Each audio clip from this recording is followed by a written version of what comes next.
ಜೈ ವಾಸವಿ, ಜೈ ಜೈ Vasavi. Vasavi club ಕೆಲಮಂಗಲಕ್ಕೆ ಸ್ವಾಗತ, ಸುಸ್ವಾಗತ. ಎಲ್ಲರಿಗೂ ನನ್ನ ನಮಸ್ಕಾರಗಳು. ಈ ದಿನ ವಾಸವಿ ಆತ್ಮಾರ್ಪಣೆಯಾದ ದಿವಸ ನಾವು ಗೋತ್ರಗಳ ದೀಪಗಳನ್ನು ಬೆಳಗಿದೆವು. ಬೆಳಗ್ಗೆ ಪಂಚಾಮೃತ ಅಭಿಷೇಕ, ಹೋಮ, ಪೂಜೆ, ಹವನ, ಪೂರ್ಣಾಹುತಿ ಮತ್ತು ವಾಸವಿ ದೇವಿ ಪ್ರಾಕಾರೋತ್ಸವ, ವಾಸವಿ ದೇವಿಯ ಕಳಶಗಳನ್ನು ಇಟ್ಟಿದ್ದಂತಹ ಆ ಕಳಶಗಳ ಅಭಿಷೇಕ, ಪಂಚಾಮೃತ ಅಭಿಷೇಕ, ಅರಿಶಿಣಾಭಿಷೇಕ ಎಲ್ಲವನ್ನು ನೀವು ವೀಕ್ಷಿಸಿದ್ದೀರಿ. ಹಿಂದೆ ಈ ವಿಡಿಯೋದಲ್ಲಿ ನೀವೆಲ್ಲನೂ ವೀಕ್ಷಿಸಿದ್ದೀರಾ.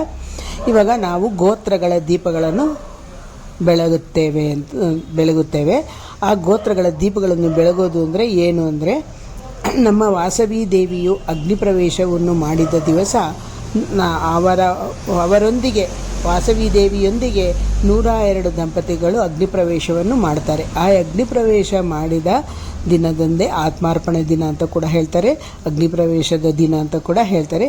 ಆದ್ದರಿಂದ ಆ ದೀಪಗಳನ್ನು ನಾವು ಅವರ ಗೋತ್ರಗಳ ನೆನಪಿಗಾಗಿ, 102 ದಂಪತಿಗಳ ಗೋತ್ರಗಳ ನೆನಪಿಗಾಗಿ ನಾವು ಆರ್ಯವೈಶ್ಯರೆಲ್ಲರೂ ಗೋತ್ರದ ದೀಪಗಳನ್ನು ಬೆಳಗೋಣ. ಮೊದಲಿಗೆ ಪೆಂಡ್ಲಿ ಕುಲ ಗೋತ್ರವನ್ನು ಬೆಳಗಿ ನಂತರ ಮಿಥುನ ಕುಲ ಗೋತ್ರವನ್ನು ಬೆಳಗುತ್ತಾರೆ. ವಾಸವಿ ಜೈ ಜೈ ವಾಸವಿ.